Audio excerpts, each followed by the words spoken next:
Assalamualaikum warahmatullahi wabarakatuh. Salam sehat selalu Baraya KR. Semoga Baraya semua selalu berada dalam lindungan Allah Subhanahu wa Ta'ala serta dimudahkan rezekinya oleh Allah Subhanahu wa Ta'ala. Amin ya rabbal alamin. Sudah 4 hari berlalu, tetapi tragedi Kanjuruhan masih menyisakan pilu. Sudah sejauh mana perkembangan kasus tersebut? Sabtu pada tanggal 1 September 2022 menjadi hari paling kelam dalam sejarah sepak bola Indonesia. Ratusan nyawa melayang dan lainnya luka-luka akibat tragedi Kanjuruhan. Kejadian tragis itu bermula dari pecahnya kerusuhan pasca laga lanjutan Liga 1 antara Arema FC versus Persibaya Surabaya yang berakhir dengan skor 2-3 untuk kemenangan Persibaya. Polri menjelaskan soal adanya kenaikan jumlah korban dalam tragedi Kanjuruhan menjadi 131 jiwa. Sebelumnya mereka menyatakan bahwa korban jiwa 125 orang. Kepala Divisi Hubungan Masyarakat Polri, Inspektur Jenderal Dedi Prasetyo menyatakan bahwa tambahan data korban itu setelah dilakukan pencocokan dan penelitian atau coklit bersama Kepala Dinas Kesehatan Kabupaten Malang, Tim Disaster Victim Identification atau DVI, dan para direktur rumah sakit. Nama Kanjuruhan kian disorot banyak media dan menarik perhatian dunia, tempat tragis terjadinya musibah itu. Namun, dibalik semua itu, Kanjuruhan pernah menjadi tempat yang aman di masa lalu. Ya, berkat seorang raja bernama Gajayana, Kanjuruhan berkembang pesat di Malang sebagai sebuah kerajaan yang aman dan tentram bagi para penduduknya dari mara bahaya dan ancaman. Ruli Dwi Oktavianto pernah menggambarkan Kanjuruhan dalam jurnal pancaran berjudul Kajian Historis tentang Candi Badut di Kota Malang yang terbit pada tahun 2013. Berdasar pada Candi Badut dan prasasti Dinoyolah kisah kerajaan Kanjuruhan dirumuskan. Oke Baraya, kita langsung masuk aja ke pembahasannya. Kanjuruhan adalah sebuah kerajaan bercorak Hindu di Jawa Timur yang pusatnya berada di dekat kota Malang sekarang. Kanjuruhan diduga telah berdiri pada abad ke-8 Masehi, masih sejaman dengan kerajaan Taruma di sekitar Bekasi dan Bogor sekarang. Bukti tertulis mengenai kerajaan ini adalah prasasti Dinoyo. Rajanya yang terkenal adalah Gajayana. Peninggalan lainnya adalah Candi Badut dan Candi Karangbesuki.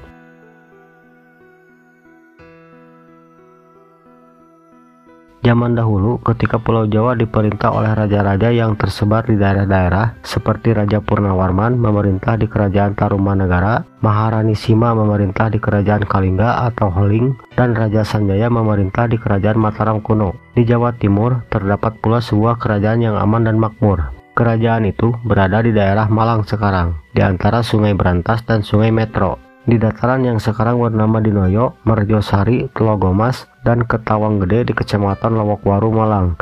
Kerajaan itu bernama Kanjuruhan. Bagaimana kerajaan Kanjuruhan itu bisa berada dan berdiri di lembah antara Sungai Brantas dan Kali Metro, di lereng sebelah timur Gunung Kawi, yang jauh dari jalur perdagangan pantai atau laut? Kita tentunya ingat bahwa pedalaman Pulau Jawa terkenal dengan daerah agraris. Dan di daerah agraris semacam itulah muncul pusat-pusat aktivitas kelompok masyarakat yang berkembang menjadi pusat pemerintahan. Rupa-rupanya sejak awal abad Masehi, agama Hindu dan Buddha yang menyebar di seluruh kepulauan Indonesia bagian barat dan tengah. Pada sekitar abad ke-6 dan 7 Masehi, sampai pula di daerah pedalaman Jawa bagian timur antara lain Malang. Karena Malang lah kita mendapat bukti-bukti tertua tentang adanya aktivitas pemerintahan kerajaan yang bercorak Hindu di Jawa bagian timur. Bukti itu adalah prasasti Dinoyo yang ditulis pada tahun Saka 682 atau kalau dijadikan tahun Masehi ditambah 78 tahun sehingga bertepatan dengan tahun 760 Masehi. Disebutkan seorang raja yang bernama Dewa Singha memerintah keratonnya yang amat besar yang disucikan oleh api Sang Siwa. Raja Dewa Singha mempunyai putra bernama Liswa yang setelah memerintah menggantikan ayahnya menjadi raja bergelar Gajayana. Pada masa pemerintahan Raja Gajayana, kerajaan Kanjuruhan berkembang pesat, baik pemerintahan, sosial, ekonomi maupun seni budayanya, dengan sekalian para pembesar negeri dan segenap rakyatnya. Raja Gajayana membuat tempat suci pemujaan yang sangat bagus guna memuliakan Resi Agastya. Sang raja juga menyuruh membuat arca Sang Resi Agastya dari batu hitam yang sangat elok, sebagai pengganti arca Resi Agastya yang dibuat dari kayu oleh nenek Raja Gajayana.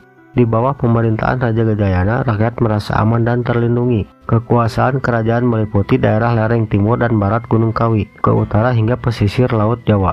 Keamanan negeri terjamin, tidak ada peperangan. Jarang terjadi pencurian dan perampokan, karena raja selalu bertindak tegas sesuai dengan hukum yang berlaku. Dengan demikian rakyat hidup aman, tentram, dan terhindar dari malapetaka. Raja Gajayana hanya mempunyai seorang putri bernama Utejana, seorang putri pewaris tahta kerajaan Kanjuruhan.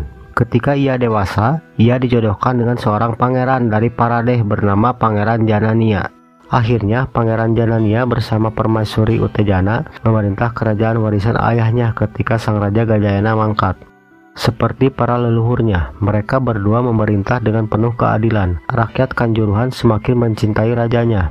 Demikianlah secara turun-temurun kerajaan Kanjuruhan diperintah oleh raja-raja keturunan Raja Dewa Singha. Semua raja itu terkenal akan kebijaksanaannya, keadilan, serta kemurahan hatinya. Pada sekitar tahun 847 Masehi, Kerajaan Mataram kuno di Jawa Tengah diperintah oleh Sri Maharaja Rakai Pikatan Dyah Saladu yang terkenal adil dan bijaksana. Di bawah pemerintahannya, Kerajaan Mataram berkembang pesat. Ia disegani oleh raja-raja lain di seluruh Pulau Jawa. Keinginan untuk memperluas wilayah Kerajaan Mataram kuno selalu terlaksana, baik melalui penaklukan maupun persahabatan.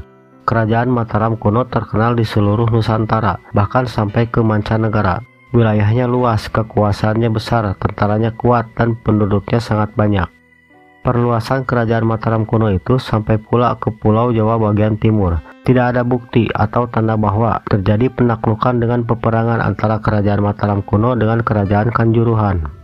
Ketika kerajaan Mataram kuno diperintah oleh Sri Maharaja Rakai Watukura Dyah Balitung, Raja Kanjuruhan menyumbangkan sebuah bangunan candi perwara atau pengiring di komplek candi Prambanan yang dibangun oleh Sri Maharaja Rakai Pikatan pada tahun 856 Masehi, dulu bernama Siwagreha. Candi pengiring atau perwara itu ditempatkan pada deretan sebelah timur, tepatnya di sudut tenggara. Kegiatan pembangunan semacam itu merupakan suatu kebiasaan bagi raja-raja daerah kepada pemerintahan pusat. Maksudnya agar hubungan kerajaan pusat dan kerajaan di daerah selalu terjalin dan bertambah erat. Kerajaan Kanjuruhan saat itu praktis di bawah kekuasaan kerajaan Mataram kuno. Walaupun demikian, kerajaan Kanjuruhan tetap memerintah di daerahnya. Hanya setiap tahun harus melapor ke pemerintahan pusat. Di dalam struktur pemerintahan kerajaan Mataram kuno zaman Dyah Balitung, Raja Kanjuruhan lebih dikenal dengan sebutan Rakrian Kanuruhan, yang artinya penguasa daerah di Kanuruhan. Kanuruhan sendiri rupa-rupanya perubahan bunyi dari Kanjuruhan. Karena sebagai raja daerah, maka kekuasaan seorang raja daerah tidak seluas ketika menjadi kerajaan yang berdiri sendiri seperti ketika didirikan oleh nenek moyangnya dulu. Kekuasaan raja daerah di Kanuruhan yang dapat diketahui waktu itu adalah daerah di lereng timur Gunung Kawi.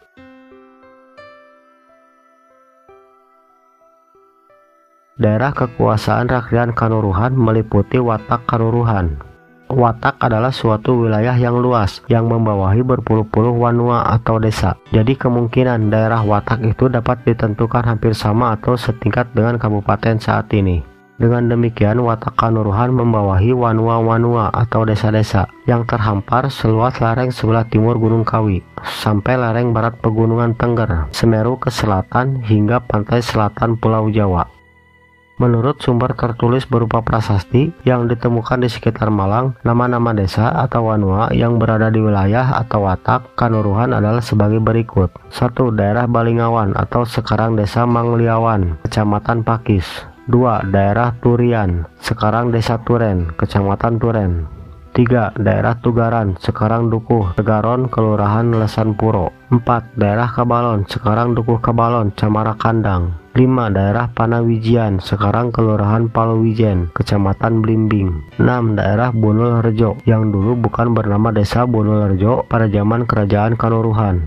Dan 7. Daerah-daerah di sekitar Malang Barat seperti Wurandungan, sekarang Dukuh Kelandungan, Landung Sari, Karuman, Merjosari, Dinoyo, Ketawang Gede, yang di dalam beberapa prasasti disebut-sebut sebagai daerah tempat gugusan kahyangan atau bangunan candi di dalam Watak Kanuruhan. Jadi wilayah kekuasaan Rakrian Kanuruhan dapat dikatakan mulai dari daerah Landung Sari sebelah barat, Paluwijen sebelah utara, Pakis sebelah timur, dan Turen sebelah selatan. Istimewanya, selain berkuasa di daerahnya sendiri, pejabat Rakrian Kanuruhan ini juga menduduki jabatan penting dalam pemerintahan kerajaan Mataram kuno sejak zaman Raja Balitung, yaitu sebagai pejabat yang mengurusi urusan administrasi kerajaan. Begitulah sekilas tentang Jabatan Rakrian Kaluruhan, yang memiliki keistimewaan dapat berperan di dalam struktur pemerintahan kerajaan pusat, yang tidak pernah dilakukan oleh pejabat rakrian yang lainnya dalam sejarah kerajaan Mataram kuno sampai dengan zaman kerajaan Majapahit.